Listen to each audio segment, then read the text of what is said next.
দর্শক, ঈদ আসন্ন।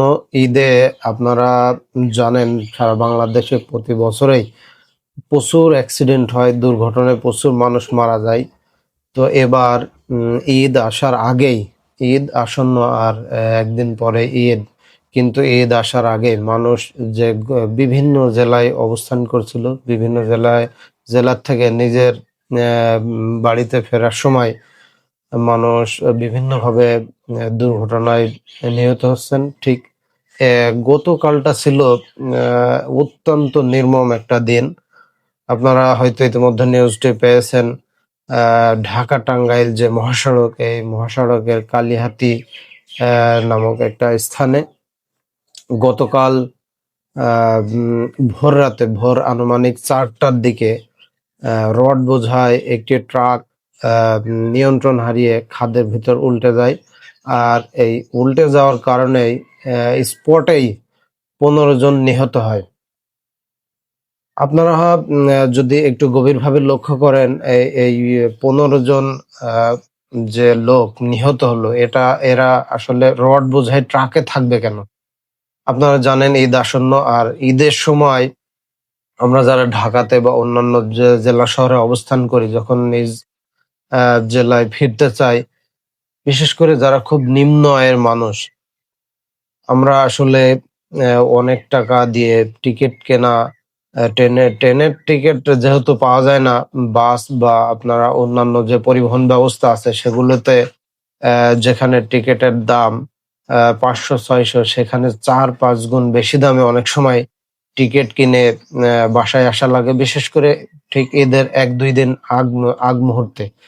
গত ঈদেও আমরা একজন গার্মেন্টস কর্মী, একজন নারীর হাহাকারমূলক একটা ভিডিও আমরা দেখেছিলাম, যেটা ফেসবুক, ইউটিউবে ভাইরাল হয়েছিল।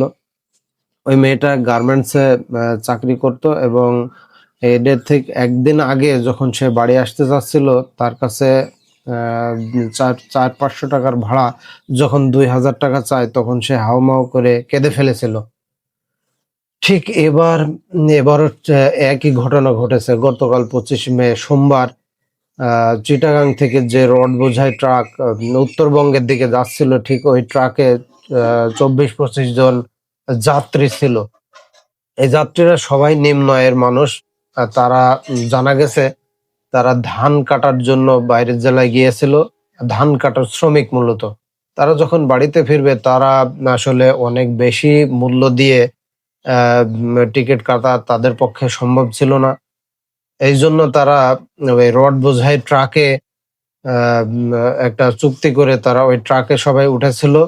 আর ওই ট্রাক যখন ঢাকা ক্রস করে ঢাকা টাঙ্গাইল মহাসড়কের কালিহাতীর যে স্থান, ওইখানে যখন গিয়েছিল, ঠিক আনুমানিক ভোর 4টার দিকে ট্রাক চালক সম্ভবত ঘুমিয়ে পড়েছিল। আর ঘুমিয়ে পড়ার কারণে নিয়ন্ত্রণ হারিয়ে ট্রাকটি খাদের ভেতর উল্টে যায়। আর উল্টে যাওয়ার সাথে সাথেই স্পটেই 15 জন, ট্রাকের ভিতর যে রড ছিল, ওই রড তাদের উপরে পড়ে তারা ওই রডের নিচে পড়ে স্পটেই 15 জন মৃত্যুবরণ করেন। কি করুণ মৃত্যু! আপনি একবার চিন্তা করেন। জানা গেছে যখন ট্রাকটি খাদের ভিতর উল্টে যায়, তখন আশপাশে কেউই ছিল না। দুর্ঘটনার বেশ অনেক সময় পর পরবর্তীতে জানাজানি হলে সেখানে একে একে রডগুলো সরিয়ে একে একে 15 জন ডেড বডি সেখান থেকে উদ্ধার করা হয়। আর সবাই ছিল গরিব নিম্ন আয়ের মানুষ। তারা অনেক পরে হাড়ভাঙা পরিশ্রম করে ধান কাটার কাজ শেষে যখন ঈদ উপলক্ষে সবাই নিজের বাড়ি ফিরছিল, ঠিক সেই মুহূর্তে তাদের আজীবনের জন্য আর বাড়িতে ফেরা হলো না। হয়তো বাড়িতে ফিরবে, এটাই শেষ ফেরা। সবার লাশ প্রায় শনাক্ত হয়ে গেছে।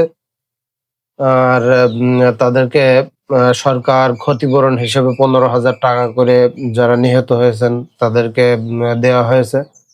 আমরা আসলে যেহেতু বাংলাদেশে জন্মগ্রহণ করেছি, আমাদের আমাদের জীবনের মূল্য অনেক কম। আমরা এখানে আমাদের রুটি রুজি ম্যানেজ করতে আমরা অনেক হিমশিম খাই। আর মৃত্যুবরণ করলে তো বুঝতেই পারছেন, আমাদের জীবনের মূল্য মাত্র 15,000 টাকা।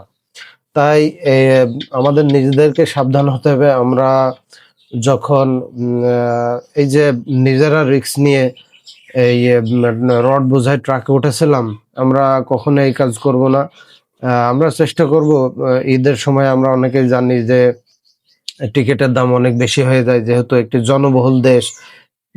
বিভিন্ন পরিবহন শ্রমিক যারা আছে, পরিবহনের সাথে সংশ্লিষ্ট, ওরা আসলে এই সময়গুলোতে সুযোগ নাই। তো আমরা ঈদের সামনে এরকম না করে আমরা চেষ্টা করব বেশ কয়েকদিন আগে আসার। কিন্তু আগে আসার চেষ্টা করলে অনেক সময় হয়ে ওঠে না। যারা গার্মেন্টস কর্মী আছে, গার্মেন্টস ছুটি হতে দেরি হয়। তো আসলে এটা আমাদের ভাগ্যের একটা নির্মম পরিণতি। শুধুমাত্র এই ঘটনাটা নয়, আরো বেশ কয়েকটা জেলা মিলে আরো 4টা জেলা মিলে বাংলাদেশে গতকাল 28 জন শ্রমিক নিহত হয়েছেন। এর মধ্যে বগুড়া, সিরাজগঞ্জে 2 জন নিহত হয়েছেন। কিশোরগঞ্জে 2-3 জন নিহত হয়েছেন। মুন্সিগঞ্জ, গোপালগঞ্জেও বেশ কয়েকজন মিলে মোট 28 জন গতকালকে নিহত হয়েছেন।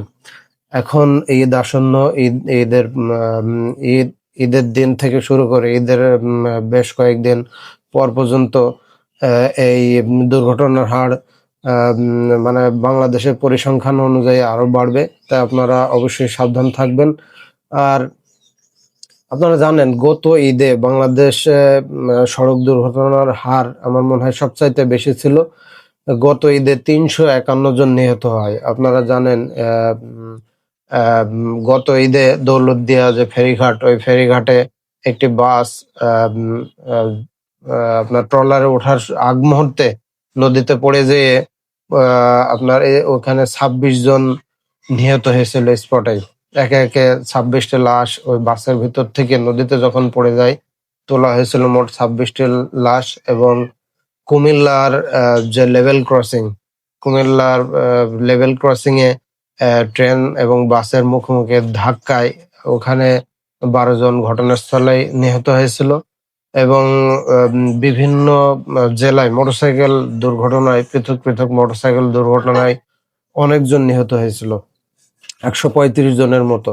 মোট এই সংখ্যা ছিল আপনার 346টি সড়ক দুর্ঘটনায় 351 জন নিহত হয়েছিল।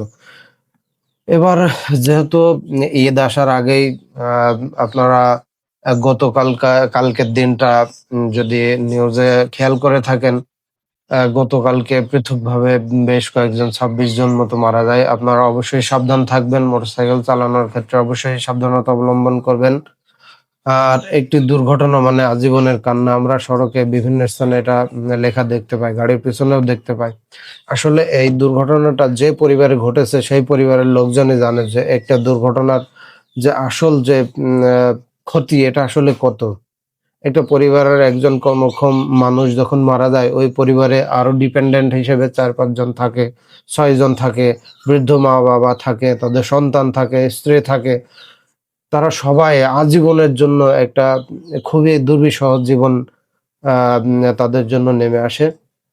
তো আমরা সকলে সাবধান হব, সাবধানতার সাথে চলাচল করব। প্রয়োজনে ঈদের সময় বাহিরে অতিরিক্ত ঘোরাফেরা করব না।